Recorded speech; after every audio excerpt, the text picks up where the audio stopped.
Today we're diving deep into one of the most legendary RPGs ever made for the Sega Genesis, Phantasy Star IV, The End of the Millennium. This wasn't just another 16-bit RPG. This was Sega's grand finale to one of the most ambitious sci-fi sagas in gaming history. And even today, decades later, fans are still discovering secrets and hidden stories behind this title. If you love classic gaming history, make sure to like this video, subscribe, and hit that notification bell. It really helps the channel grow. And as always, I want to hear your memories with this game down in the comments. What stood out to you about Phantasy Star IV? Let's get started. Before Phantasy Star IV, Sega had already been crafting something special. The first Phantasy Star debuted back in 1987 on the Sega Master System, a time when most RPGs were still rooted in medieval fantasy worlds. But Sega went bold. It gave us a universe that blended science fiction and fantasy, with space travel, androids, laser weapons, and magic all coexisting in the Algol star system. It also featured something rare for the time, a female protagonist, Alys Landale. That was a big deal in the late 80s, especially in an RPG genre that mostly centered on male heroes. It was created by a talented team led by Kotaro Hayashida and Rieko Kodama, who would later become one of Sega's most respected creative minds. The game pushed the hardware hard, featuring 3D dungeon, crawling, and ambitious storytelling. Sega had set out to rival Dragon Quest and Final Fantasy, and Phantasy Star showed the world they could hang with the best. セガはロールプレイングゲームも変えてしまう。ファンタシースター。かつてない驚異のグラフィック、壮大な SF ストーリー。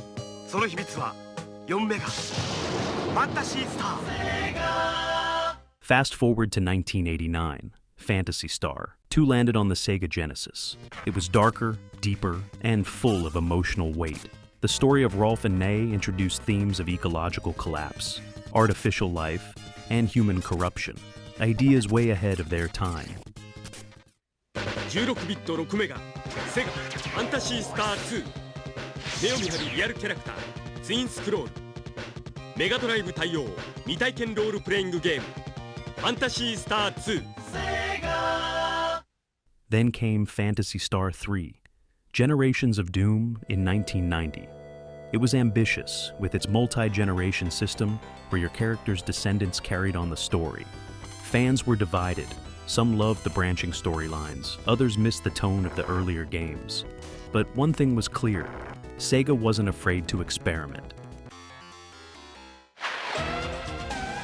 時を司るのは神か悪魔か一本で4つのエンディングキングオブ RPG 時の継承者 Phantasy Star III And all that led us to Phantasy Star IV, the game that would bring the saga full circle, tying together loose ends and delivering a finale worthy of the series' legacy.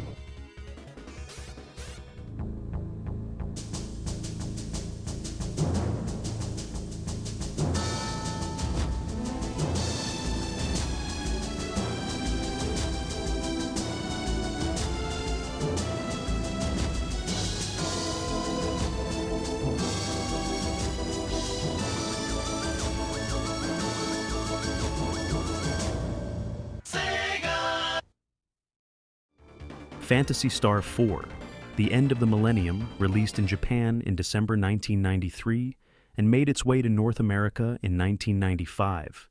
It was directed by Rieko Kodama and produced by Toru Yoshida and Kiyoshi Takeuchi, with music by Izuho Takeuchi and Masaki Nakagaki.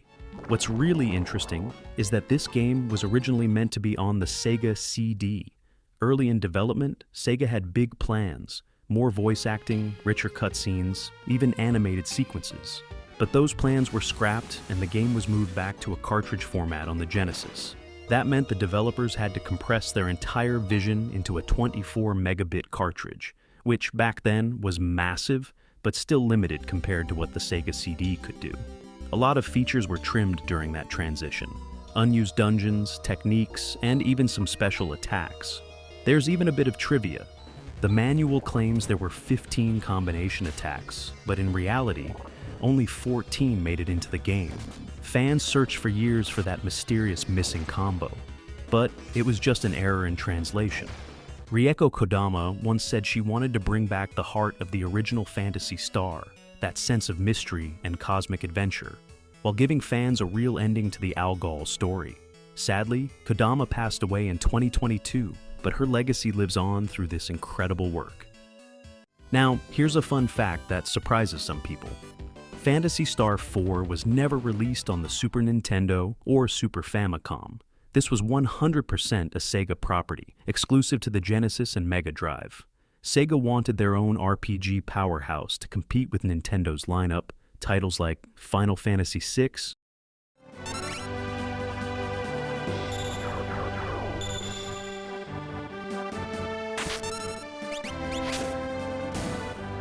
and Chrono Trigger.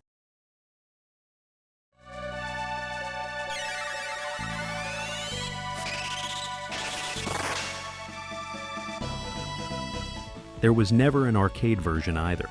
Phantasy Star IV was built from the ground up as a home console experience, a full-length story meant to be enjoyed from your couch, not a coin slot.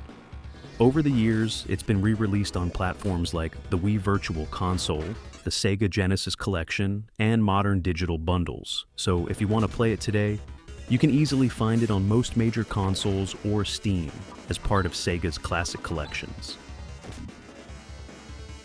The story takes place 1,000 years after Phantasy Star II.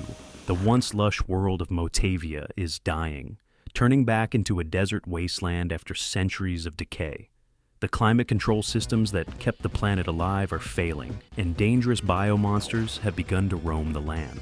You play as Chaz Ashley, a young, somewhat cocky hunter, under the mentorship of the experienced Alys Brangwyn. Alongside their friends, Rune, Rika, Grizz, and others, they uncover a threat that reaches far beyond their world. The story mixes mystery, tragedy, and science fiction in ways that still hold up today. One of the game's most unique features is its use of manga-style story panels to tell major scenes. Instead of just text boxes, you get hand-drawn comic panels with expressive art and cinematic flair. It was a creative way to add emotion and storytelling depth to a 16-bit RPG. And the narrative itself? It's emotional, heartfelt, and full of callbacks to the older games. It's about legacy, sacrifice, and the battle between light and darkness. Literally, the end of an era. Phantasy Star IV refined everything that made the earlier games great. It kept the classic turn-based battles, but made them faster, smoother, and more strategic. Players could create macros, custom battle commands for the entire party, making fights quicker and more efficient. Then there were the combination techniques. Certain spells or skills, when used together, would merge into a powerful super attack. Discovering these combos felt rewarding and encouraged experimenting with party lineups. The game also had a clean, easy-to-navigate interface and well-animated battle sprites that gave it a polished look. And while it didn't have flashy Mode 7 effects like some Super Nintendo titles, it had style, vibrant colors, expressive characters, and some of the best sci-fi pixel art on the Genesis. When Phantasy Star IV hit North America, it got great reviews, but there was one problem: the price. The game launched at around $99, which was astronomical for 1995. Some people said Sega did that on purpose, trying to position it as a premium RPG, or even to quietly limit Western sales. Because of that high price, it didn't sell as well as it deserved to. But critics praised it for its storytelling, pacing, and battle system. Over time, it gained cult status as one of the best RPGs ever made on the Genesis. Today, fans and reviewers alike often call it a masterpiece, the Genesis equivalent of Final Fantasy VI or Chrono Trigger. It regularly appears in top RPGs of all time lists and remains one of Sega's proudest 16-bit achievements. After Phantasy Star IV, the mainline series went quiet for a while. Then in 2000, Sega revived the franchise with Phantasy Star Online on the Dreamcast, one of the first major online console RPGs. It was a spiritual successor that brought the same sci-fi energy into a multiplayer world.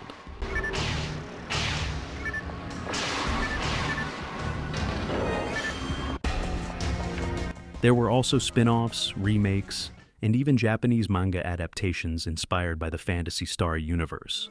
The world of Algol may have ended with Phantasy Star IV, but its influence carried on, inspiring games like Star Ocean,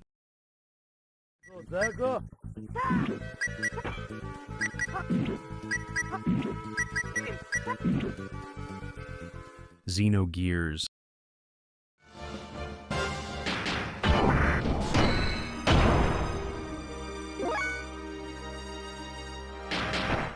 and even Mass Effect.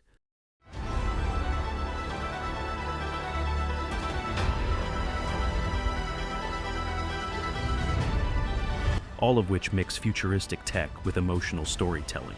You could even argue that Sega's later RPGs, like Skies of Arcadia, owe something to the spirit of Phantasy Star.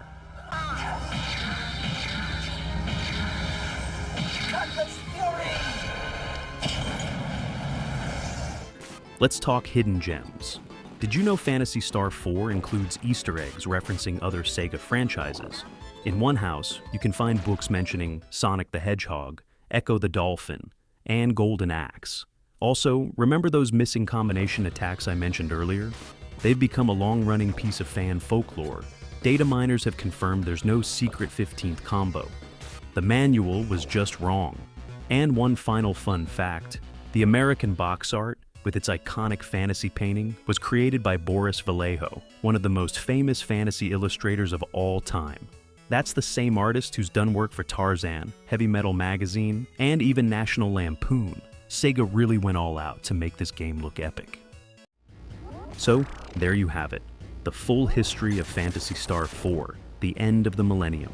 A game that marked the end of Sega's classic RPG era, but also cemented its place among the greatest adventures ever told on 16-bit hardware. If you enjoyed this look back, make sure to like, subscribe, and turn on notifications. It really helps the channel grow. And let me know in the comments, what are your favorite memories with Phantasy Star IV? Did you first play it on the Genesis, or through a later re-release?